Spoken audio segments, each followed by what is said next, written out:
Hello there and welcome to another BoBeats synth video, and today we are gonna go and check out this little thing here, the CPM DS-2 from Stylophone. It's an analog drone synthesizer. It was sent over by the people over at Stylophone, and in today's video we're gonna check it out, see what it sounds like, a bit about what it can do. I have some other gear here that I'm gonna try and pair it with, and yeah, hope it's gonna be fun. So grab a cup of coffee and let's get into it. The name Stylophone can be a little confusing as it's both a brand and also refers to a specific kind of instrument made popular by David Bowie, Kraftwerk and John Lennon. When we think about the Stylophone as an instrument, it looks something like this and you use a stylus to play it. But fast forward to today and Dubrek, the company behind the Stylophone brand, has now released multiple instruments that relate more or less to the original Stylophone. They have the classic Stylophone, they also made a really cool mono synth which is sadly discontinued. Then there's this tiny drum synth which is played in a similar way to the classic Stylophone. And then there's Dubrek's take on the classic theremin.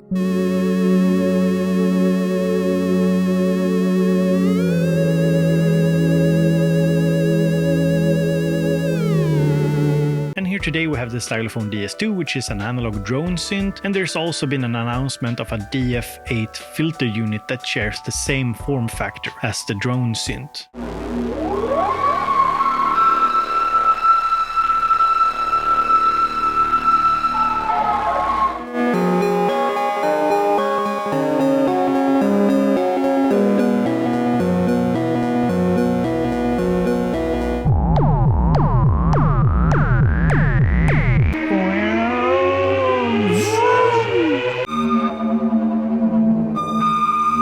And suddenly you've come up with an alarm sound and you start questioning what you're doing with your life. I was actually pleasantly surprised with the quality of the box, as well as the fact that you got batteries with it, and you also get an assortment of cables. Okay, so I was worried there for a second there was something rattling around in it, but it was just this. And I'm also happy with the overall build quality. It actually feels quite good. And you also get a printed manual, which is kind of rare these days. Something which can be good to know is that you can install it in your Eurorack. Another thing worth mentioning is that you can power the drone synth using 12-volt DC power, but you don't get an actual power brick for it. You have to run it on batteries. It's also worth mentioning that there's actually a little speaker here.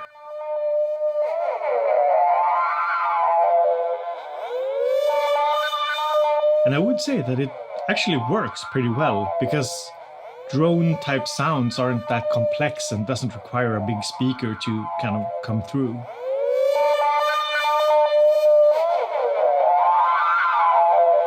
So I've just turned it on, and let's see if we can make some patches from scratch on it, see what it sounds like.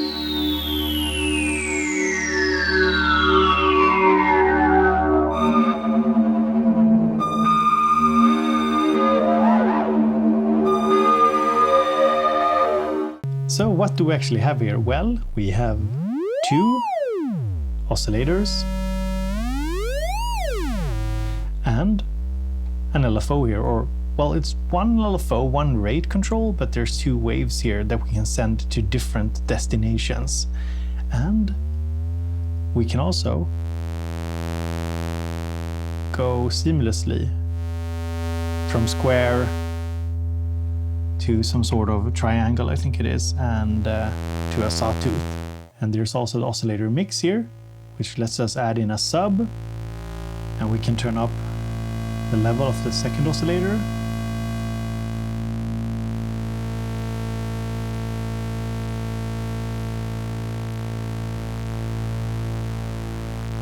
Not too bad, actually. And there is a delay and a reverb, so we can turn up the reverb here.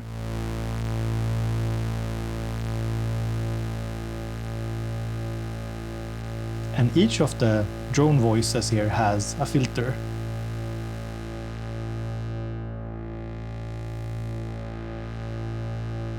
With resonance.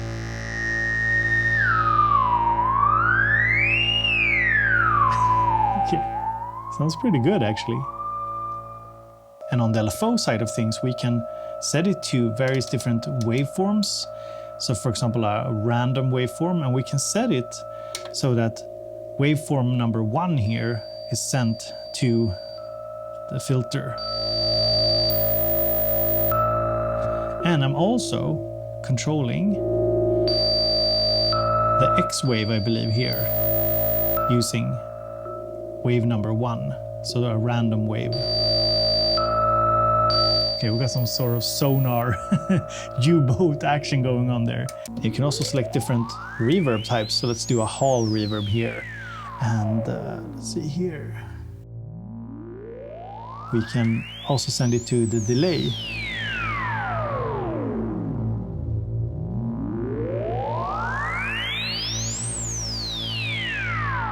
And we can modulate the depth, I believe, here using wave 1 or 2, so wave 1 or 2.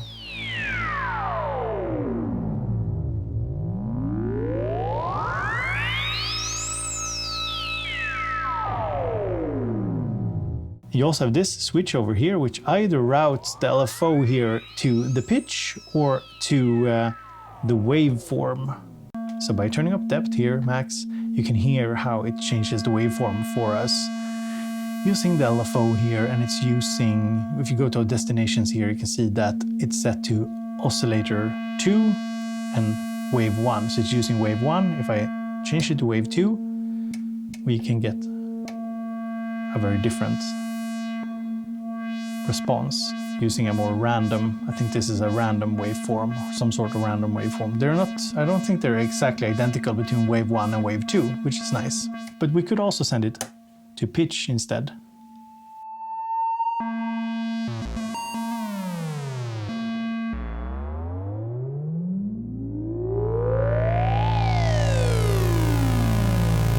And setting it to something, maybe something random, we can get some interesting results.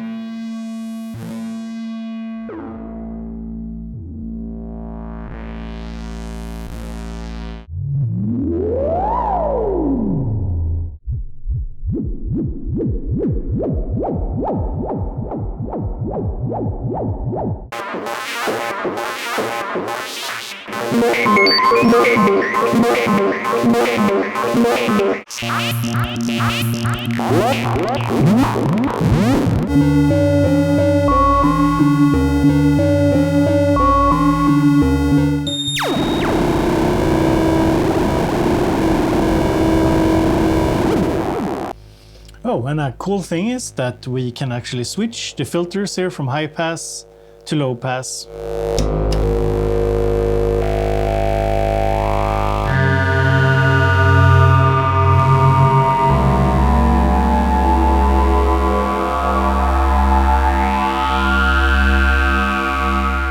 I think you get the idea why this is called an analog drone synthesizer.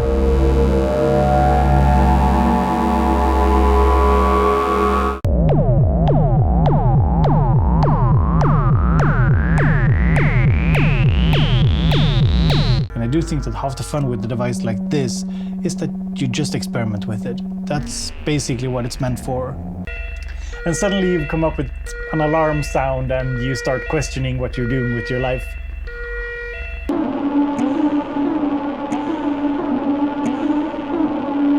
And I feel like tweaking a synth like this is almost like trying to find a way out of like a constantly changing labyrinth.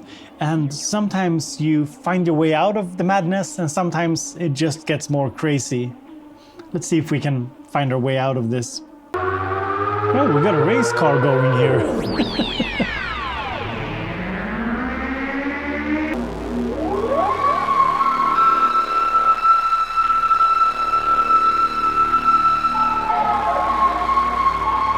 And one neat thing that I've noticed you can do is you can take the first drone voice or second drone voice and patch the output into, say, the cutoff of the second one.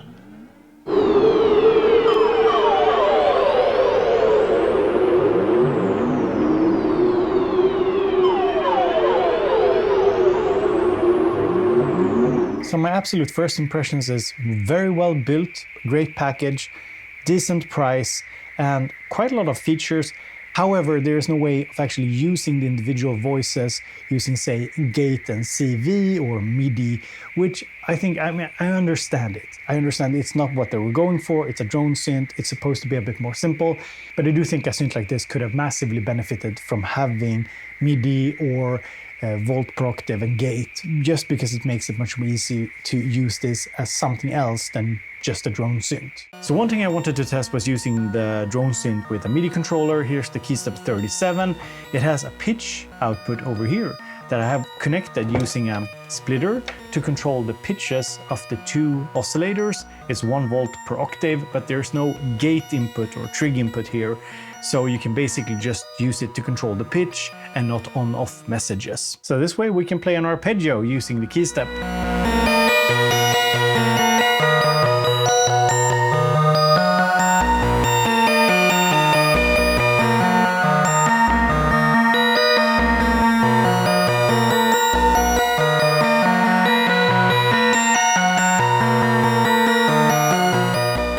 And you can, of course, play it using the keyboard.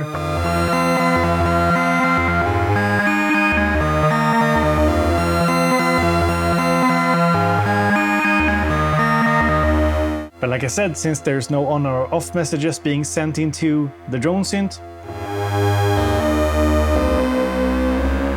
the notes will just keep playing.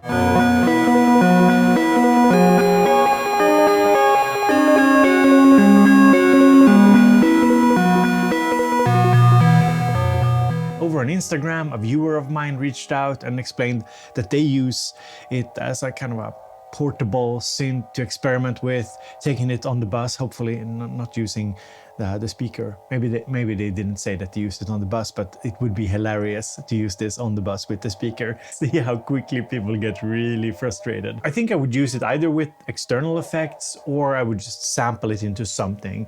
Like, for example, I just realized I was thinking of the Digitac 2, but why not try it with the torso? Do, do, do, do, do, do, do, do, do. So you got the main output here hooked up into the torso. We're gonna sample it. And also I should note that there's also an auxiliary input here for the DS2. I do believe that you can run sound through it, through the effects.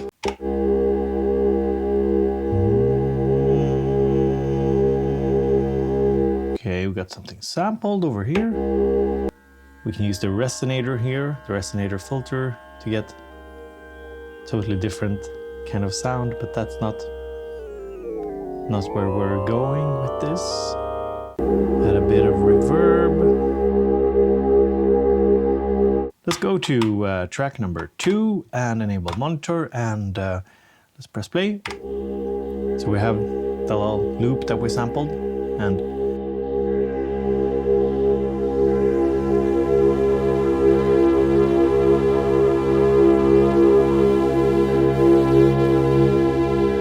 let's see if we can set the start point.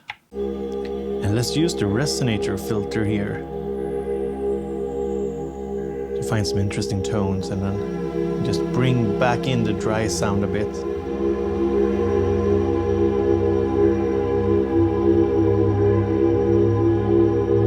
We're starting to get an interesting little soundscape. Let's try and figure out something that is moving. I want something on track number 3 that is moving a bit more. So start here by trying just to figure out the pitch. So this sounds pretty okay together with what's going on in the background. So I've just set up one oscillator here, and I'm gonna route the LFO here to control the pitch and see if I can figure out like some sort of movement to the sound. Something like this maybe. So I'm actually using wave number 2 here to reset wave number 1 here. And yeah, let's try and record it.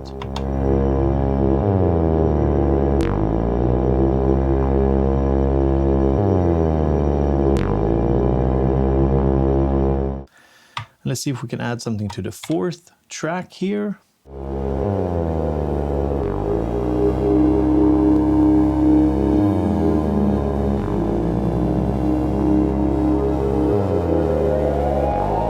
So I think that this is a great use case, using it together with a sampler like this. Maybe you could pair it with a sampler like the OP1 field, for example. Digitakt 2 comes to mind. This was actually what I was first thinking of using it with.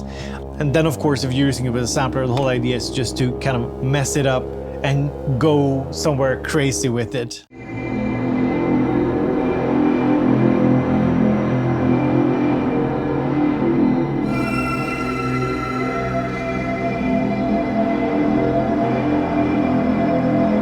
So yeah, I wouldn't say that you should run out and buy this if you intend to make like full songs, but if you're into drones, into making weird bleeps and bloops, effects, cool sounds, yeah, this could actually be a bit of fun, especially paired with a sampler of some kind. Now, last in today's video, we're just gonna talk a little bit about whether or not you should buy this. So first and foremost, this is not a super versatile synth. It's only good for a couple of things: drone sounds, cool effects, swooshing things, small rhythmic patches. And if you want to know more about what it can do, I also recommend going and checking out Oscillator Sync's videos. He goes even more in depth than I do, so I'll link a couple down in the description. Now, there are a couple of alternatives to this. I was thinking about the Lyra 4, for example. It's the slimmed down Lyra 8 synth from some laboratory. It has 4 voices, if you will, 4 sound generators, and it's not portable like the DS-2. It is built like a tank. It's just a more massive kind of synth in so many ways, but it's also more expensive. And if you're looking to spend more on a drone synth, then we have something like the Elmyra 2 and the Lyra 8 as well that are good options.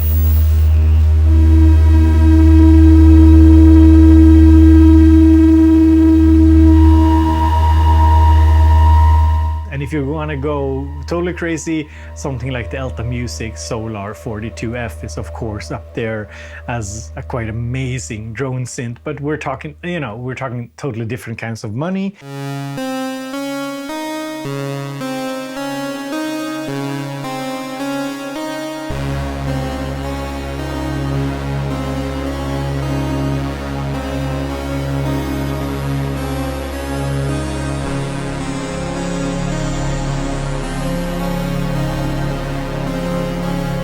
And if you want something even cheaper than this, maybe look at something like the Monotron series from Korg, for example. They can work as drones as well, but they're more in the kind of fun gadgets category than serious instruments. This is just way better built and yeah, way more feature packed. So those were my thoughts. Let me know what you think down in the comments. And as always, I hope you have a great day and talk to you later.